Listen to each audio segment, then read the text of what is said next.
Hey viewers, it's Cara. I'm your Tuesday host on the Pagan Perspective, and this week we're talking about ancestors.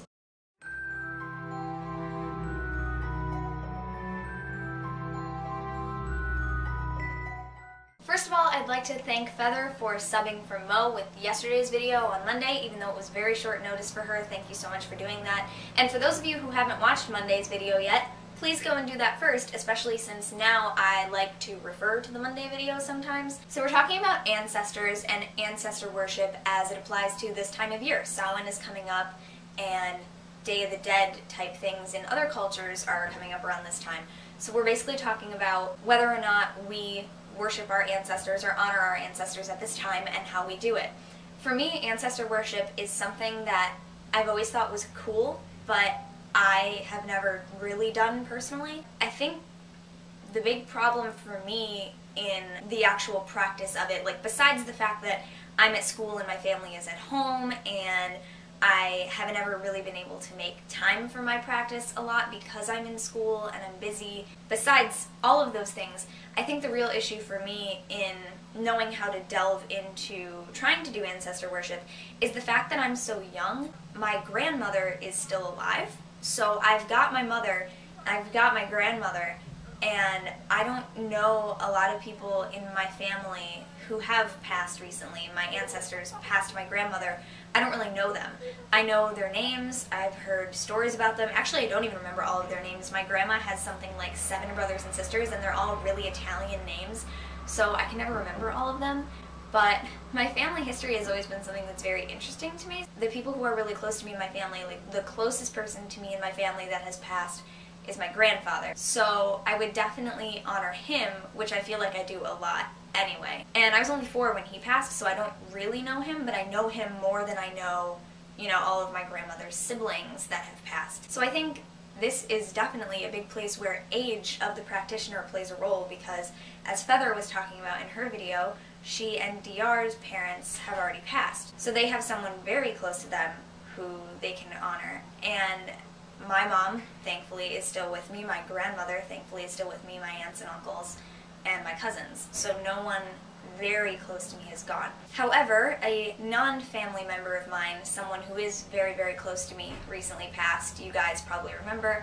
My cat, Mystery Starlight, recently passed. And she's not a person per se. She's not human, or at least she wasn't in this lifetime, but I do definitely want to honor her and her time with me and what she meant to me and my practice. There are pet worship honoring type rituals, like animal rituals, that I have found, like I did some Googling that pertain to Samhain, but the ones that I've found are rituals that involve just making a big meat stew and honoring animals in general for allowing you to sustain yourself by eating them and things like that.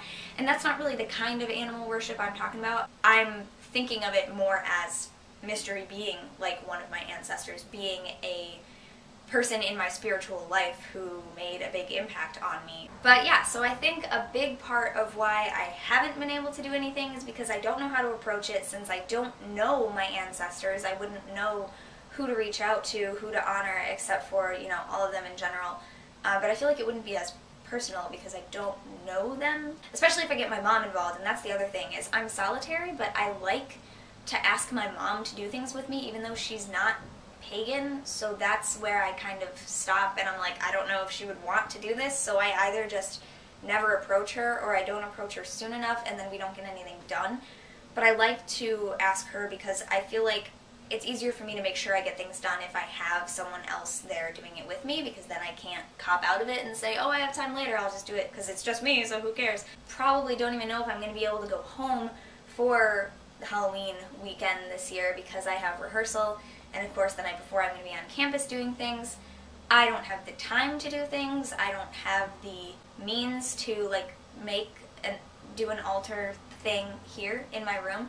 I could do something little. Yeah, so I'm rambling and I'm not making any sense. So basically this video is just about how I've always thought ancestor worship and my genealogy and my family tree and everything was really cool, but I haven't done ancestor worship previously because of all these reasons that I just said.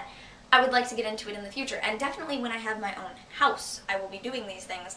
I really just feel the need to decorate for things to get me in the mindset, and I really don't feel like I can do much in my dorm room. I can do a little altar here and there, but I don't know. I need a space. I need my space at home where I know that no one's going to touch it and no one's going to mess it up, and I miss my cat. I don't know, but I've got to do this for her. And yeah, so I'm going to call my mom and see if she wants to do anything for Samhain with me, and see if I can get home for that day at all. And I can't talk today. So thank you for watching and trying to understand me, and I look forward to hearing the rest of the week's views on Ancestor Worship. If you have any suggestions for me on the pet thing, if you have any ideas for stuff like that I can incorporate, please leave me a comment down there, and I will read them. Next week is a subs week, so I actually won't see you next week. So I will see you in 2 Tuesdays. Thank you very much for watching, and blessed be.